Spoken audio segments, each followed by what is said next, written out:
Fascist Awami League ও সহযোগী সংগঠনের নেতাকর্মীরা রাজধানীর তেজগাঁওয়ের নাবিস্কো এলাকায় মিছিল করেছে।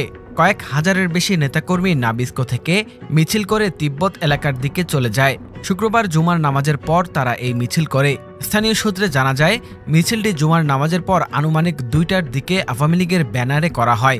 মিছিলে জয় বাংলা, জয় বঙ্গবন্ধু, শেখ হাসিনার ভয় নাই, রাজপথ ছাড়ি নাই এবং শেখ হাসিনা বীরের বেশে আসবে ফিরে বাংলাদেশে ইত্যাদি স্লোগান দিতে থাকে নিষিদ্ধ দলটির নেতাকর্মীরা।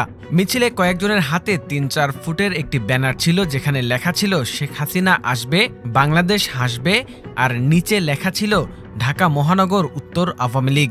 এ বিষয়ে স্থানীয়রা জানান, পবিত্র জুমার দিনে নামাজ শেষে বাসায় ফেরার পথে হঠাৎ করে জয় বাংলা এবং শেখ হাসিনার স্লোগানে অবাক হয়ে পড়ি আমরা। তারা ক্ষোভ প্রকাশ করে বলেন, আওয়ামী লীগের মিছিল দিন দিন বড় হচ্ছে, এক্ষেত্রে প্রশাসন নীরব ভূমিকা পালন করছে। আমরা কি এমন দৃশ্য দেখার জন্য আন্দোলন সংগ্রাম করেছি, যাতে নিষিদ্ধ দল আওয়ামী সন্ত্রাসীরা প্রকাশ্যে আবারও সন্ত্রাসী কার্যকলাপ চালাতে পারে? এ বিষয়ে তেজগাঁও শিল্পাঞ্চল থানার ভারপ্রাপ্ত কর্মকর্তা ওসি মোহাম্মদ আসলাম হোসেন বলেন, সকালে জিএমই মোড় থেকে কিছু লোকজন বের হয়েছিল, আমরা মিছিল করতে দেই নাই। তখন তেজগাঁও কলেজের ছাত্রলীগের নিয়ামুল হাসান নামের একজনকে আটক করা হয়েছে। আর দুপুরে আওয়ামী লীগের লোকজন নাবিস্কো থেকে মিছিল বের করেছে। আমরা প্রাথমিকভাবে ৭ জনকে ধরেছি।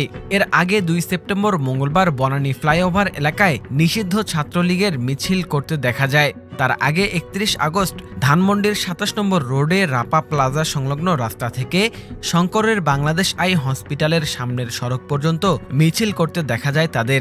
এছাড়াও সপ্তাহখানেক আগেও গুলিস্তানের বাইতুল মোকাররম মসজিদ দক্ষিণ গেটে আওয়ামী লীগের কয়েকশো নেতাকর্মীকে বিক্ষোভ করতে দেখা যায়। জয় বাংলা, জয় বঙ্গবন্ধু, শেখ হাসিনা সরকার।